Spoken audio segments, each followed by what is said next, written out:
जल्दी ही 2025 में दिल्ली का चुनाव आने वाला है और दिल्ली का चुनाव डायरेक्टली दिल्ली सरकार इसमें प्रभावित करती है और उसके बाद सेंटर इसमें प्रभावित करता है। लेकिन हमारी लड़ाई जो 10 साल से दिल्ली स्लम को झेल रही है और दिल्ली के किसान हर बात को कहां कहें अपना रोना रोने को मजबूर हो रहे हैं और पूरे दिल्ली देहात में पंचायतें हो रही हैं, हर गांव में यात्रा निकल रही है, उनको हम मुद्दे नजर रखते हुए आज हमने ये मुनासिब समझा कि आने वाले फरवरी के चुनाव में या तो वो लोग सधर जाएं या हमारी समस्याओं का समाधान करें, नहीं तो हम कुछ अलग फैसला लेंगे। हम लोग 90% यहां पर निवासी हैं और कुल 5 से 7% लोग यहां सत्ता में बैठे हुए हैं। हम सबको जो 90% का हक मिलना चाहिए उसके भागीदारी सरकार में होनी चाहिए, क्योंकि हम सरकार बनाने में तो रोल अदा करते हैं लेकिन सरकार चलाने में हमारी कोई भागीदारी नहीं रहती। दोस्तों, आप लोगों का यह कर्तव्य है कि आज इस क्लब के माध्यम से, आपके सोशल मीडिया के माध्यम से, आपके राष्ट्रीय चैनल के माध्यम से पूरे हिंदुस्तान में ये दिल्ली की आवाज हर घर में पहुंचे। सबसे पहले किसानों का मुद्दा है।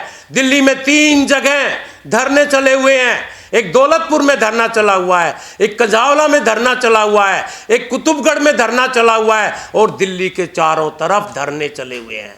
लेकिन कोई भी सरकार किसानों की बात को सुनने के लिए बिल्कुल भी, इतनी मगरूर सरकारें हैं कि हम जाएं तो जाएं कहां। सबसे पहले दिल्ली किसान का एक मुद्दा है कि हमें 10 करोड़ रुपया प्रति एकड़ मुआवजा दिया जाए। देखो कैसी विडंबना है दोस्तों कि दिल्ली के अंदर तो 53 लाख रुपए पर एकड़ जमींदार को मिलता है और दिल्ली के सटे हुए उसी दूसरे प्लॉट पर यानी कि डोले के पास हरियाणा में 19 करोड़ मिलता है।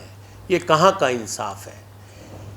दिल्ली में 53 लाख और हरियाणा में उसी प्लॉट के बगल में 19 करोड़। तो हमारी मांग है, जो पहली प्रायोरिटी की मांग है कि दिल्ली में सर्कल रेट जमीन का 10 करोड़ रुपया फी एकड़ होना चाहिए।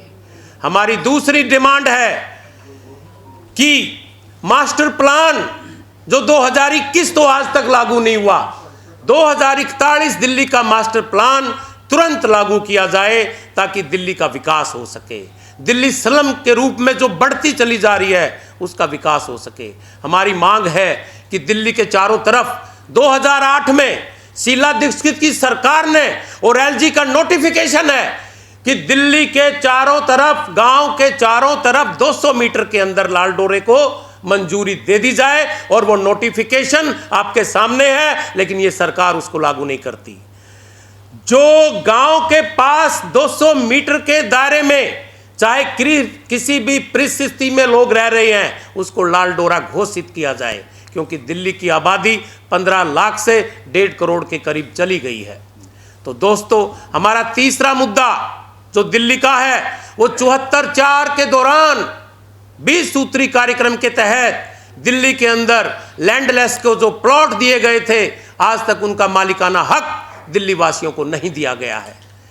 उनको मालिकाना हक तुरंत दिया जाए ताकि मालिकाना हक मिलने के बाद वो लोग भी अपना अच्छा जीवन व्यतीत कर सकें। और दोस्तों, एक योजना है जो प्रधानमंत्री की योजना है, स्वामित्व भूमि कानून, कि दिल्ली के अंदर जहां किसी पर भी किसी का कोई भी मकान है उसकी तुरंत रजिस्ट्री होनी चाहिए और उसको मालिकाना हक मिलना चाहिए ताकि वो किसान भी, वो मजदूर भी जो दिल्ली के अंदर रह रहे हैं उस अपने मकान या अपने प्लॉट के ऊपर डीडीए की तर्ज पर अपना बैंक से लोन ले सकें। ये फैसिलिटी होनी चाहिए। और एक बहुत बड़ा मुद्दा है दोस्तों, दिल्ली का बेला स्टेट। 24 किलोमीटर के एरिया के अंदर दिल्ली में 5.5 लाख लोग 1914 से वास कर रहे हैं। उनके पास सभी कागजात मौजूद हैं, लेकिन मौजूदा सरकार उनको बगैर कुछ दिए वहां से भगाना चाहती है और एक तरफ नारा देती है कि जहां झुग्गी वहीं मकान। जो आदमी 1914 से दिल्ली में वास कर रहा है उसको बगैर कुछ दिए दिल्ली से भगाया जा रहा है। ऐसा नहीं होना चाहिए। उनका मुद्दा भी सुलझाना चाहिए, चाहे ये डीडीए का मुद्दा हो, चाहे सेंटर का मुद्दा हो, उन लोगों को बुलाया जाए और इसका आह्वान किया जाए। मैं आप लोगों को एक बात और कहना चाहता हूं कि दिल्ली के अंदर जितनी भी ज़मीन सरकार ने एक्वायर की है, गांव के अंदर अब तक वो पॉलिसी नहीं आई है कि जो गांववासी अपनी ज़मीन छीनने के बाद छोटा मोटा रोजगार अपने घरों में कर रहे हैं, उन पे कन्वर्जन टैक्स नहीं लगना चाहिए।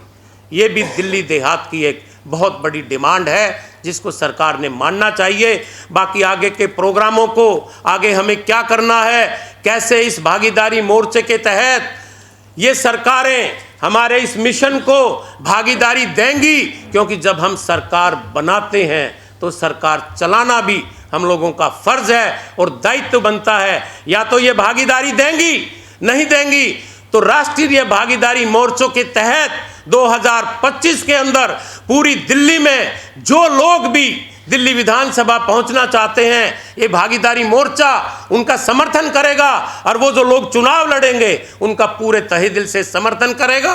भागीदारी की मांग को लेकर और दिल्ली सरकार के पिछले 10 साल के शासनकाल के अंदर जो उन्होंने वायदा खिलाफी की है, अपने घोषणा पत्रों के अंदर जो वायदे किए हैं और उनकी जो अनदेखी की है, तो राज्य सरकार के खिलाफ, चूंकि आने वाला चुनाव 2025 में दिल्ली विधानसभा का प्रस्तावित है, उसको लेकर के दिल्ली के जितने भी बहुजन विचारधारा के लोग हैं, SC, ST, OBC, माइनॉरिटी, विशेष रूप से किसान संगठन, किसानों का मुद्दा है, जो दिल्ली देहात के किसान हैं, और दिल्ली देहात में जो 20 सूत्रीय कार्यक्रम के तहत जो प्लॉट आवंटित किए गए थे अनुसूचित जाति के लोगों के, उनका मुद्दा है। हमारे जो यहाँ पर एक बेला स्टेट है, वहाँ पर बहुत सारे लोग हमारे रहते हैं जहाँ पर उनको 1914 से रहने के बावजूद भी उनको उजाड़ा जा रहा है, उनका मुद्दा है। दिल्ली के अंदर लाखों की संख्या में जो कर्मचारी काम कर रहे हैं, जिसमें सरकार ने ये वायदा किया था कि अगर हमारी सरकार आएगी तो हम दिल्ली के सभी कच्चे कर्मचारियों को पक्का करेंगे, उनका मुद्दा वहाँ पर है। ट्रांसपोर्ट का मुद्दा है। मणिपुर के अंदर जो हिंसा फैलाई जा रही है सरकार के प्रयास से, वो मुद्दे पर भी आज चर्चा होगी।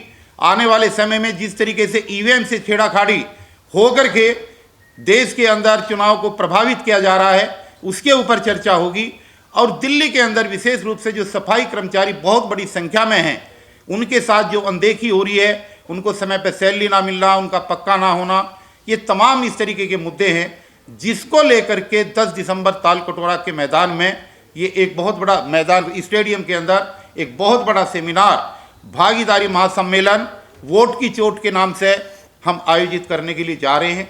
आपके चैनलों के माध्यम से आवाज़ देश के उन लोगों तक पहुँचे जहाँ तक हमारी हैंडबिल नहीं पहुँची है, वहाँ तक आपकी आवाज़ पहुँच सके। सब लोग जो हमारी आवाज़ सुन रहे हैं और सुनेंगे अभी प्रेस कॉन्फ्रेंस के अंदर, वो लोग अधिक से अधिक संख्या में इसमें भागीदारी निश्चित कर सकें, उसमें पार्टिसिपेट कर सकें, अपनी उपस्थिति दर्ज कर सकें। यही आज की इस प्रेस कॉन्फ्रेंस का विशेष रूप से जो है एजेंडा है और यही इसका उद्देश्य है।